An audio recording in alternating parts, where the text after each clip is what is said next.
Hi everyone, it is Kerri here. Um, got a bit of a croaky voice because I caught a cold.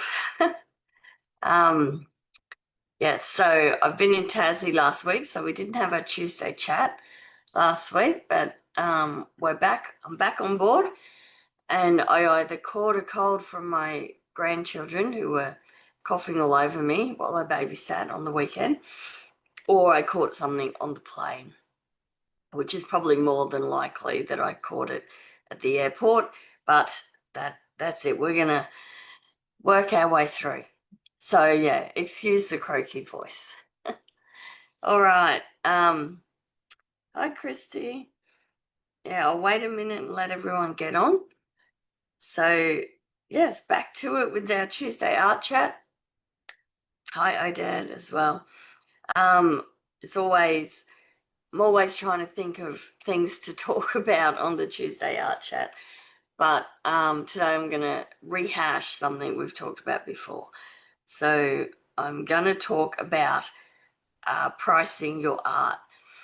So the reason when I was at the Tassie Art Retreat, one of the students was saying she didn't know how to price her work. And then I was doing soft pastel week the week before, and there was a few people saying the same. They don't know how to price their work, and it's a tough one. So I thought it's been a while since we talked about it, and I actually made a little worksheet as well to go along with this. So I'll share that with you as well. But figuring out your pricing structure. Once you've got it figured out, it's easy. Okay. But figuring it out to start with is always hard. Hi, Elizabeth and Julie, Holly as well. Everyone's getting on, which is great. So, so just finding that sweet spot with pricing. I know not everyone is selling their work and have no intention of selling your work, and that is totally fine. But work does build up, and it is nice to maybe be able to sell it and get a little bit of money for art supplies, or even if you're entering an art competition, a lot of those guys want a price for your work. So it is something that you sort of need to come up with. So that's why I thought we would go back over it. But this time I've got a few more things to add to the chat. And it's been over a year, I think, since I was looking back through when I last did a Tuesday chat on pricing, and I'm pretty sure it was over a year ago. So hi, Donna, as well. Like I said, excuse the croaky voice.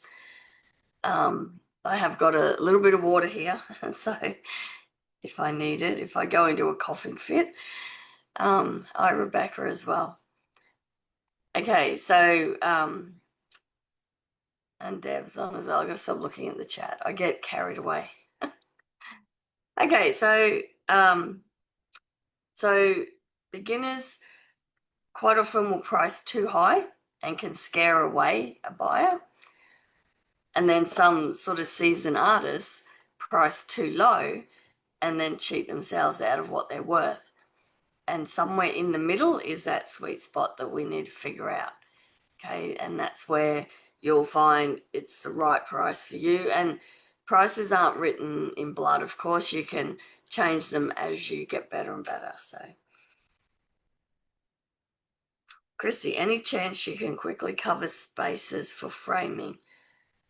What do I use to create the space, or where can I purchase spaces? And Lynn, you still have a cough and loss of voice as well. Christy, I don't have anything here that I can really show you at the moment. But I can, if you want to join in, don't know if the time's going to be any good for you, but inside the premium tier, which I know you're in at the moment, we have our Q&A on tonight. in the Facebook group for the premium tier of the Creative Barn. So I can make sure I've got everything there so I can show you. But you can watch the replay of that anyway. But essentially, say this is your artwork and you've put a mat board around it. You want to create that little gap between your mat board and your art. So you can just cut strips of mat board and sit it behind the mat. So the mat would be here and then the little strips are hidden behind the mat and it just creates a little gap. Odette's on here as well, but it's probably a little bit hard to actually explain without showing. And I don't have anything with me to actually show.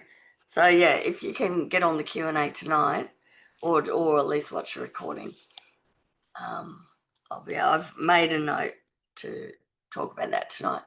Okay, so yeah, so with the pricing, I was talking to one of the people that run the Doyle's Art Awards, and we were discussing how there's kind of a sweet spot.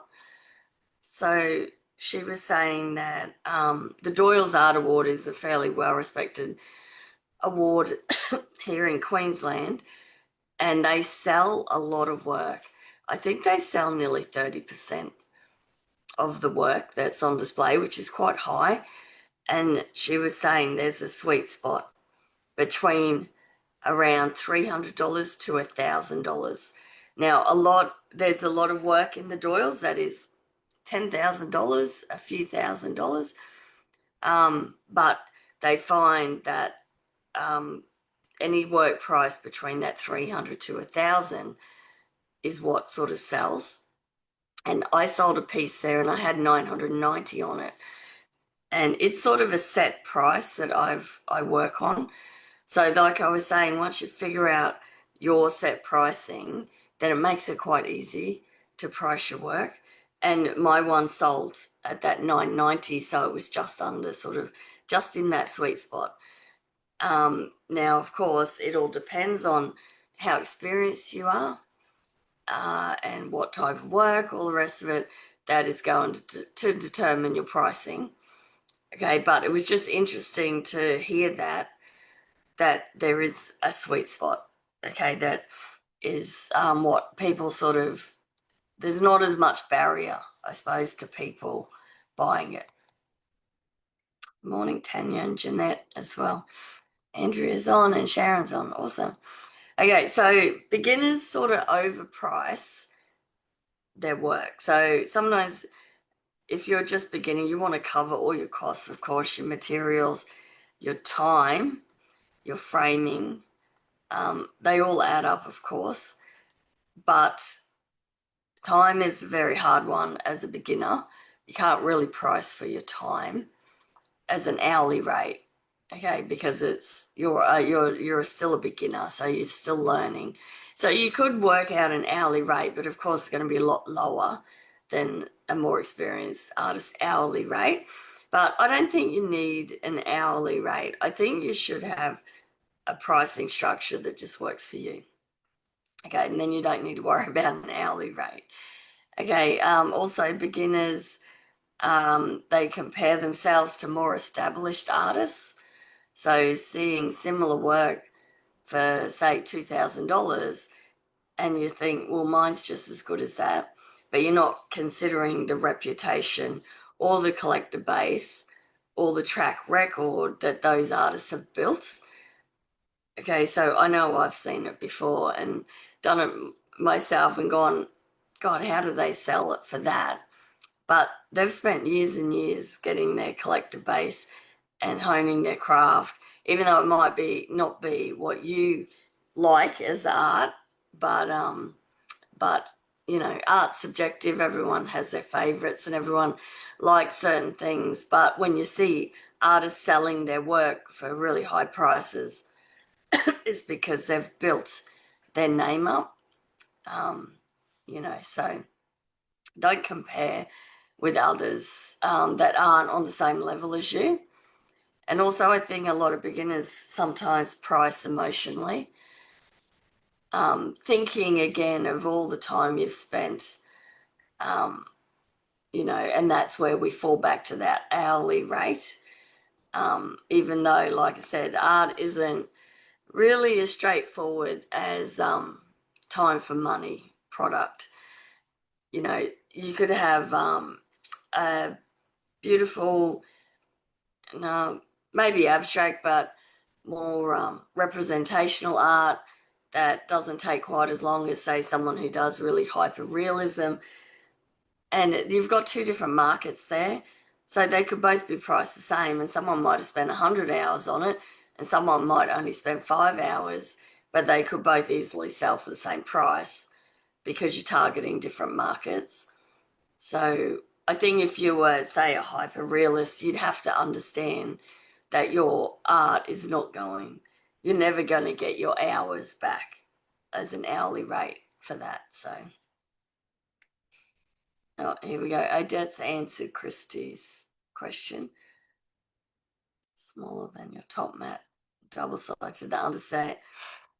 Hold on, I'm losing my voice. Best to get a mat about 5 to 7 millimeters smaller than your top mat and double sided to the underside of your top mat. Yeah. All right. I'll try and grab some stuff to share later so you can see. It's easier, Christy, yeah, like I said, to be able to see what we're talking about with the mat boards, but that's all right. I'll continue on with this. Okay, so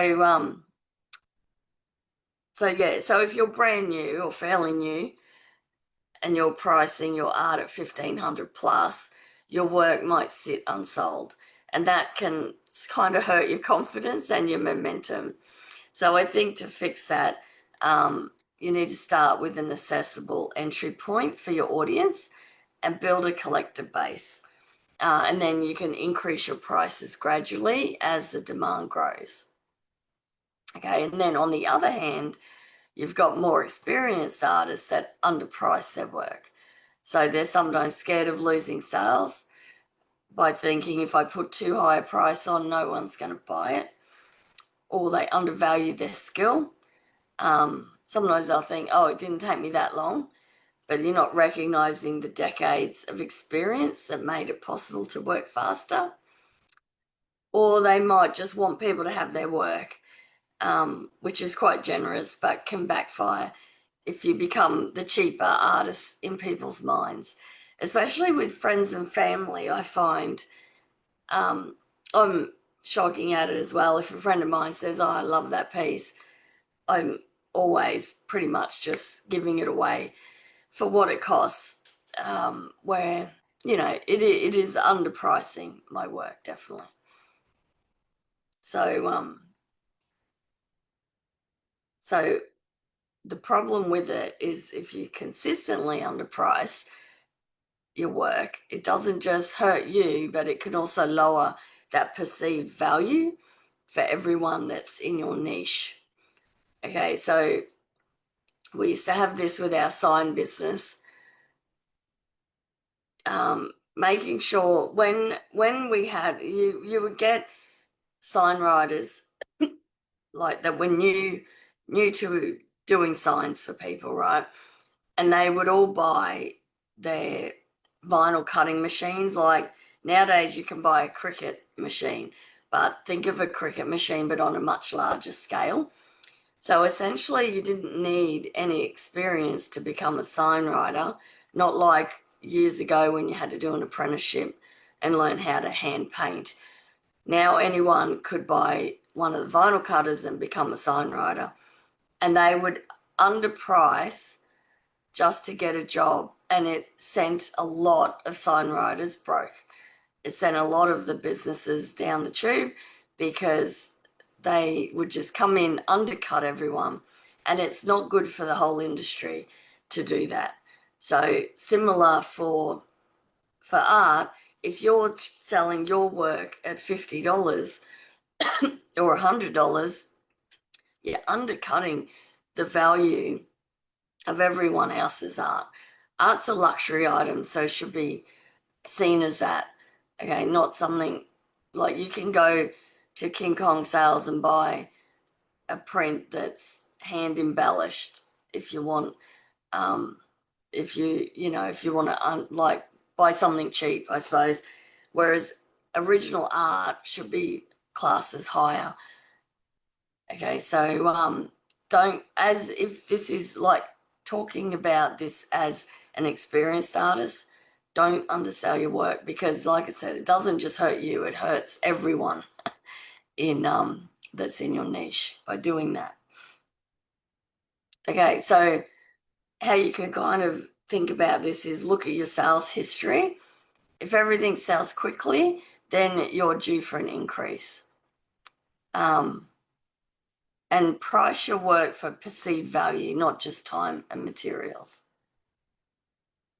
Okay, so with that, Doyle's, like I was saying, that sweet spot they have found between that $300 to $1,000, it hits that impulse buy zone where buyers can fall in love with a piece and justify taking it home without a huge financial stretch. $300 is accessible for smaller works or sketches, maybe unframed pieces, and $1,000 feels like a significant but achievable investment for mid-sized frameworks. So, like I said, my piece in the Doyle sold for $9.90, which was right at that upper edge of that sweet spot. So it sort of honoured my skill and the event's prestige, but it still sat in a range that people were actively buying in. Okay, the other thing to look at as well is maybe your venue and the audience that matters. So, say a $600 pastel painting at maybe a regional art gallery or an art fair might be something that will sell not too bad. Maybe not maybe not a market stall, but maybe an art fair, a $600 piece would sell all right. But that same pastel piece might sell for $1,200 if it's in a city gallery, maybe, or at a specific wildlife art show that's like got that niche collector audience. Okay, so the venue where it's at can also play a role in your pricing as well. So maybe think about matching your price to the event. And context can change the perceived value, of course. Few mindset. Oh, hold on, Jeanette. My art teacher always said that if you don't value your work, no one else will. Exactly, 100%. So I think a couple of things that I know I do it. That it's just a mindset block that we go to is that I wouldn't pay that much. So this is where artists price based on your own wallet, not the buyer's wallet. Okay, so if you're an artist, chances are you've spent years juggling materials, shows, probably got a side job.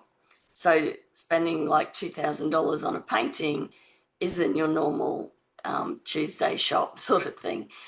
But your collector is likely in a different financial position and is buying for completely different reasons. Okay, so art, like I said, art is a luxury good. So if your price feels too low for the market you're aiming at, it can actually damage the perceived value. So a collector might think, why is it so cheap? Is the artist inexperienced? Are they using inferior product maybe? Will this work hold or increase its value over time? And does this belong in my collection? Sorry, next to my other pieces. So in a luxury market, sometimes lowering your price drops you out of the buying range of the people who actually have the money to spend.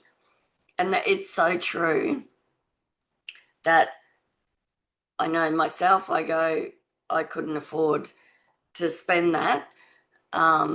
So I have to get out of that mindset and not think about what I can afford. I need to think about what my buyer can afford.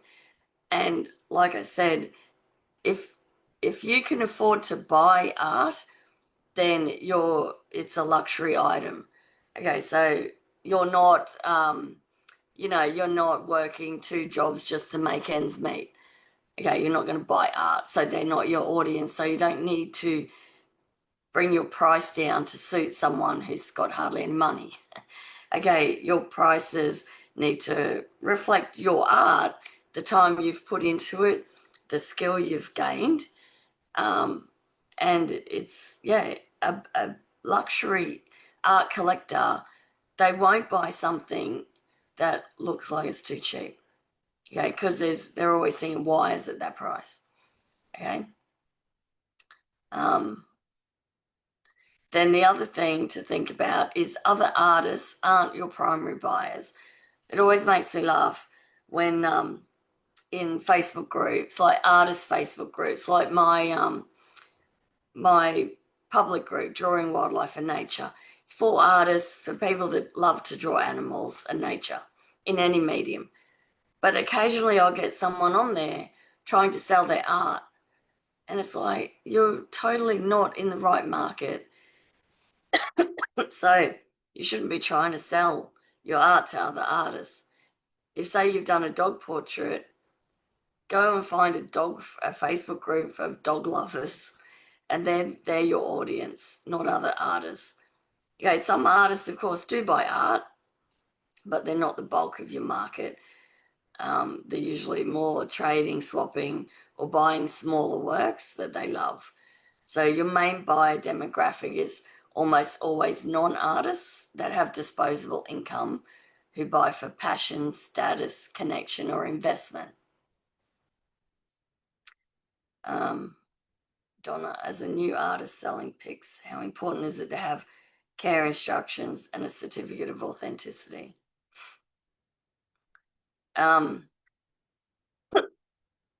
Donna, yes, care instructions and a certificate of authenticity. I feel that they are just, they don't cost you anything to put that on the back of your art. And again, it puts that perceived value as higher. Okay, I think that you should start it right from the get-go because it's just a little bit of time spent to print out a certificate of authenticity. Also, care instructions for pastel, I think, is very important because pastel art does need to be handled carefully. So it's just something. Plus, having a care instruction card with your with your work makes the buyer realize that you care about that work. Like you want them to care about it as well and be very careful with it. Um, and the certificate of authenticity, that just makes, again, the buyer know that you're a serious artist and that you value this work and that it is an original and they now have that certificate to prove to them that it's an original piece from you. So yeah, I know a lot of people don't do it. I try to. On my larger pieces, I 100% do. But some of my smaller works I haven't, but it's something I am hoping to get around to doing. But yeah, again, if you do it when you finish each piece, it doesn't take that long. Okay, it's when you haven't done it and you've got 100 pieces that you need to do it for, it can take a while. Oh, thanks, Karen. Have warm salt water, gargle and spit. It'll help that scratch. Yeah, I don't know if I've got COVID or what it is, but it's a very, very spicy throat. All right. Um, okay, then I don't know if you've heard of David Cassan. He's an amazing artist. He's American, I think. He does portraiture in oils and absolutely stunning work. He does like life-size portraits. Had been doing a series of the Holocaust survivors. Just yeah, his work. Look it up, David Cassan. I'll write it in the chat. David Cassan.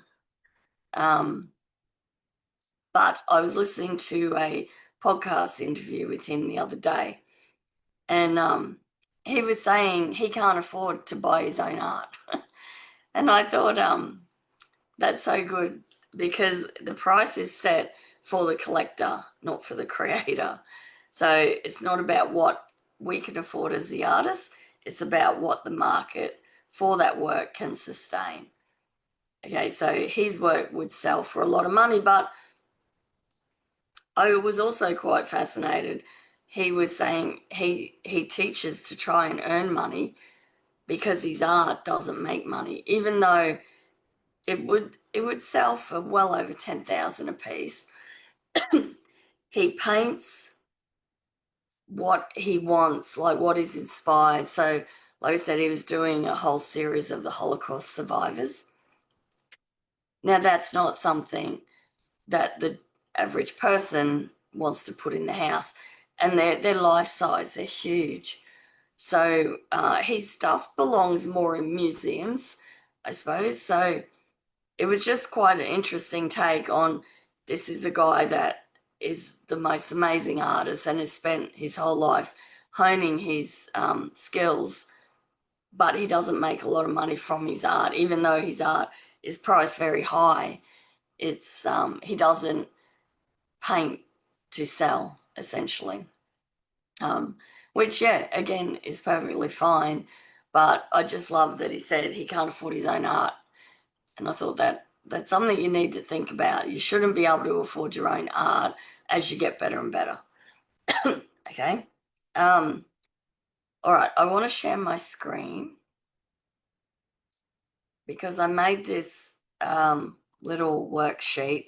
Now, the link is in the chat here. Hopefully it downloads.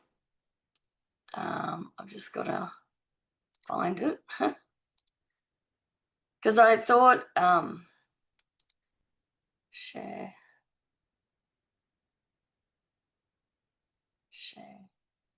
Hold on, it takes me half an hour to do this.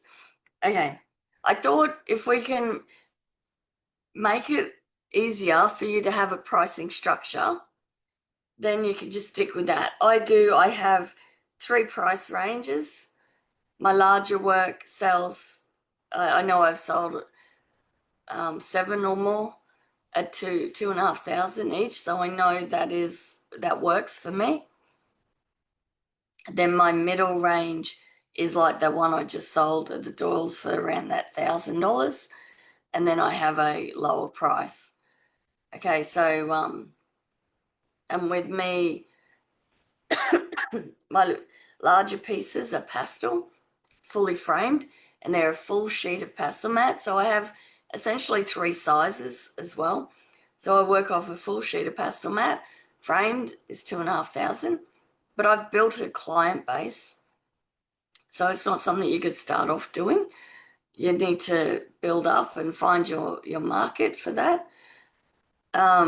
Then I run a half sheet of pastel mat, and they're the ones that are around $1,000 framed. And then a quarter sheet, which is around that smaller A4 size. And they vary, sometimes $300 if it's charcoal, something like that. It might go up to 400 or 500 if it's pastel. So again, the medium can change the pricing as well. But I thought if we can work through a worksheet, it will give you a clearer idea. Okay, so you need to obviously define your stage. Are you a beginner, emerging, or established?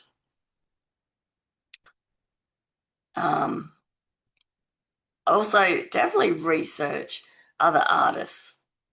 Okay, so go through, we can all research now, we all have Google. You could even ask ChatGPT to find some artists similar to you. Okay, but check out their pricing and make sure they're comparable with this type of art they're doing. So don't say find an abstract artist to compare with your realism sort of thing. So because that could be completely different, or a what are the ones that do the liquid gel pouring, or a print, like someone who does prints compared to pastel. Like just try and compare with similar, and also similar to to where they are in their career as well. Also, maybe we talked about the different venues. So, where will you be selling your piece? In a gallery, at a show, in a competition, online, social media. So, different venues, of course, different perceived values. So, if you're selling in a gallery compared to direct sales on your Instagram, maybe, then the gallery is always going to be a higher price. But you need to figure out where you plan on selling your work, because galleries don't, if you're going to be in a gallery, then you won't be able to sell on Instagram for half the price.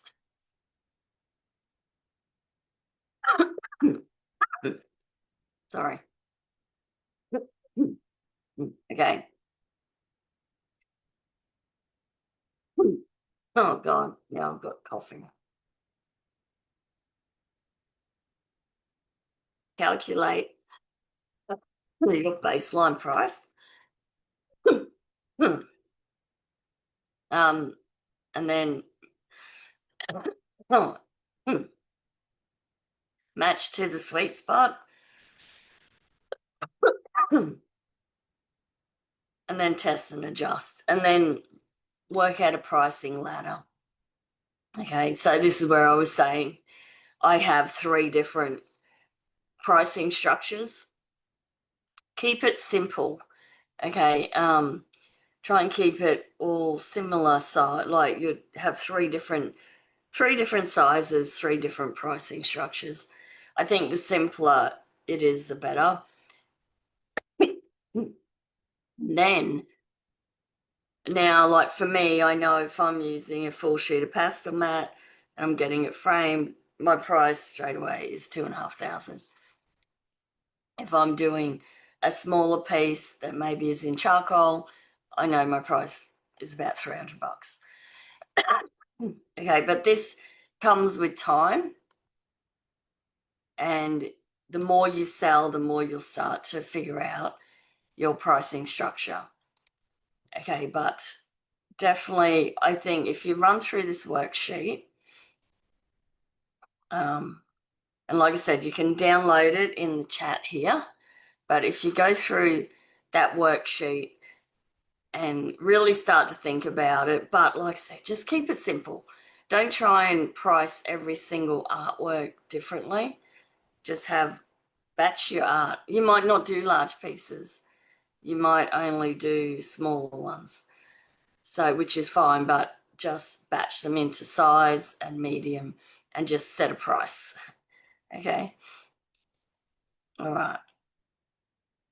Okay. So I think that is everything. I just really wanted to share that. Sorry about the coughing. I will go and do what Karen said, I think. Go and have some warm salt water and gargle it. Although that sounds like it could hurt. But anyway. All right. So